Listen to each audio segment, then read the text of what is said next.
Part 4, Fundamentals of Literacy Acquisition, the Simple View of Reading.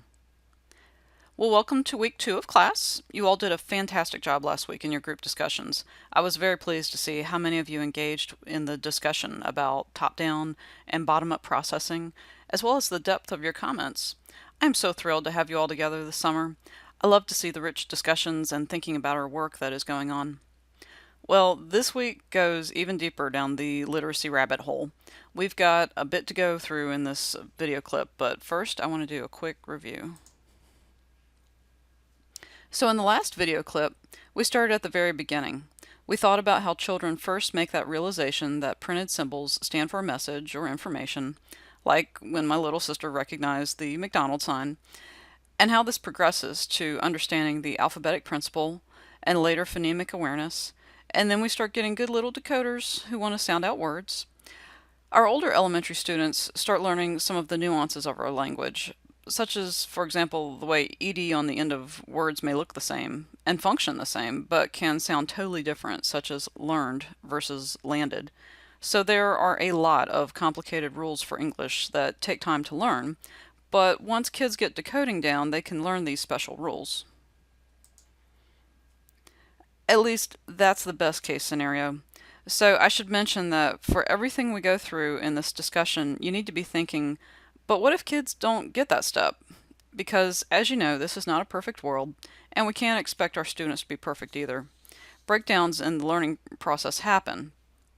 As we think about the process of literacy acquisition, if we understand the best case scenario for each step, then we can backtrack and think about those students who are not mastering that particular step and possible reasons why.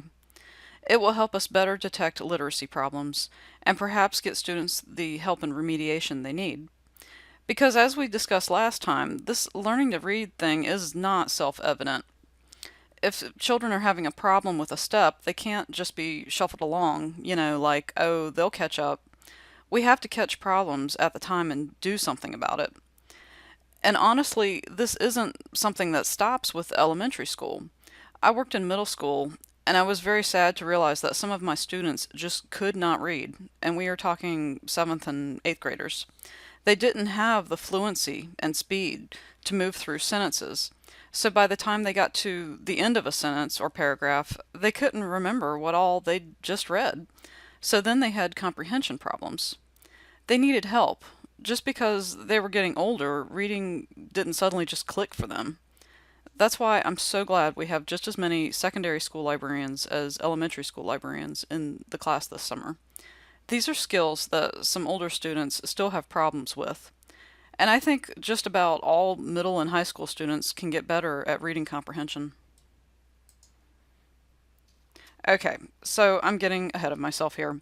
So let me get focused on the topic at hand, which is the simple view of reading. The simple view of reading was proposed in 1986 by two researchers, Goff and Tumner, and was a way to reconcile the reading wars argument between bottom-up processing and top-down processing proponents. Because, as you all very correctly pointed out in your discussions this past week, reading is a combination of both types of processing. It is not one or the other. So Goff and Tumner described a model that would take into account the many different aspects of reading and demonstrate the skills that are necessary in order for a progression of higher order skills and proficiency to happen. And at the end of the day, they were trying to capture the idea that the primary task in learning to read is understanding how text maps to the spoken language. So from that point of view, the two most important skills for reading are word decoding and oral language comprehension, which are shown here in green. So that's why on the comprehension side, they show the block of language comprehension as being higher than that of text comprehension. So what does that mean? Well, it's a little tricky, but they're trying to get across that understanding all of our rules of our spoken language, from the grammar rules and syntax, how the words go together to convey meaning, all of that knowledge of the different aspects is needed in order to understand our spoken language, and that this proficiency with the spoken language is necessary in order for reading comprehension to happen. And two major areas feed into language comprehension. So one needs to know the vocabulary of their spoken language. And this is where I would bring in the idea of the top-down processing and the use of whole words, aka sight words. So beyond just the language comprehension aspect, it helps in the decoding of words if students have already seen these words and know what they mean.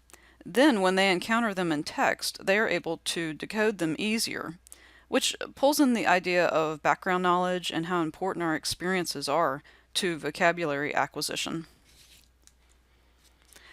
Text comprehension also feeds into language comprehension. Text comprehension refers to understanding the structure of text. For example, narrative text follows a predictable structure each time: beginning, middle, end. Problem, crisis, solution. Informational text does not always use the same text structure. It may be compare and contrast, cause and effect, explanation, etc. So a reader with text comprehension skills can look at the structure of a text, identify which type of text they are looking at, and use different strategies accordingly so that they can process this text. Last week, we spent time on the decoding side of this model, talking about phonemic awareness and this understanding of the discrete sounds, as well as phonics, the teaching of those sound to letter pairings. And we concluded that discussion with the idea that decoding is awesome, but we also need to put some meaning behind those words that we've decoded.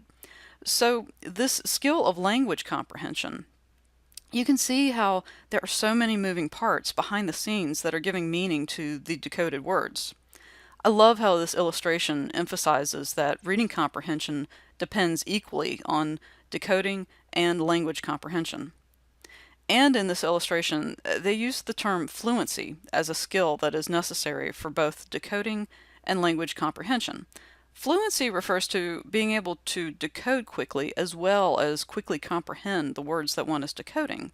So fluency is a crucial step on the way to our end goal of reading comprehension. So with all of this in mind, let's look at how decoding and language comprehension skills intersect to create different types of readers and associated reading problems. This chart is a good way to summarize the effect of good or poor decoding and good or poor comprehension. As you can see, students who are good at both are not the problem. It's the three other combinations that we need to look out for. Students who are good decoders but poor at comprehension may have a condition called hyperlexia. So they can blast through these words, but they don't know what they just read. This is actually a very rare condition. Students who can comprehend well but are poor decoders are possibly dyslexic. This can be diagnosed with a battery of reading tests such as the CTOP. Dyslexics often do poorly on rapid naming tests.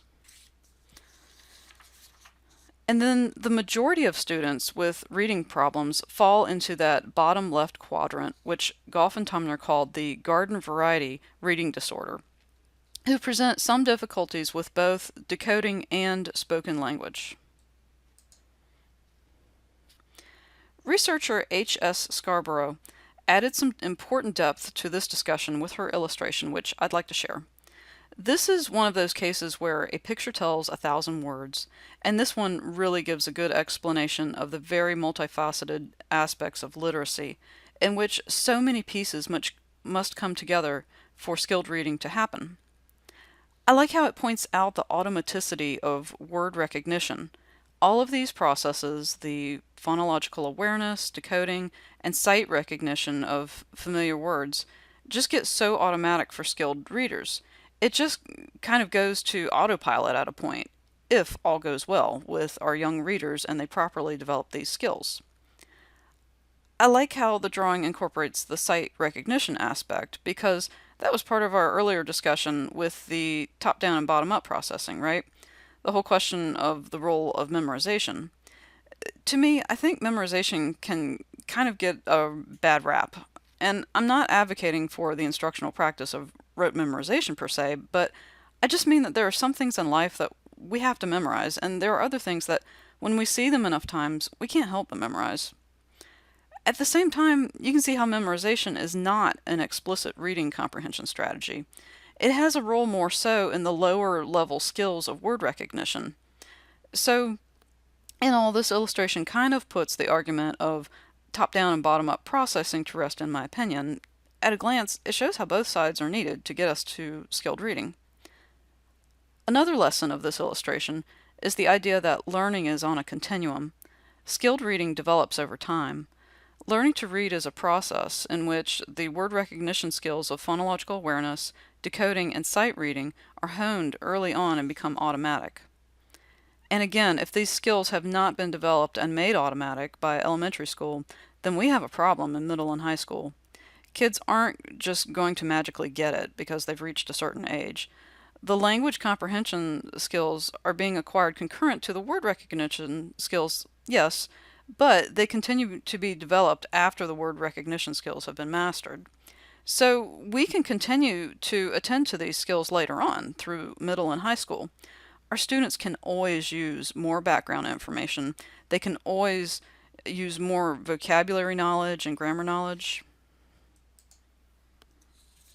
So, the last thing we are going to talk about in this clip is the National Reading Panel, or the NRP.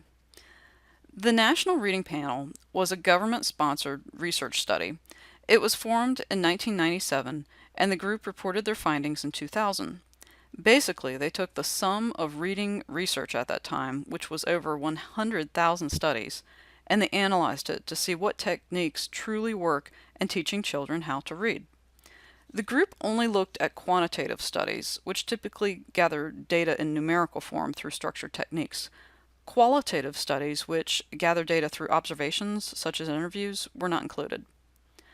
Their results were highly influential to reading instruction. The NRP became the basis of federal literacy policy at that time, which included No Child Left Behind. And we still base our understanding of evidence-based reading research on the NRP. So what were their findings? Well, there were general approaches to reading instruction that were found to be the most effective. The group said that the following should be incorporated: explicit instruction in phonemic awareness, systematic phonics instruction, guided oral reading practices. And this is where students read out loud and they get feedback from the teacher, such as corrections to mispronounced words. This helps with fluency. The next one, techniques to improve fluency. So yes, that includes the guided oral reading practices, but it includes other techniques as well.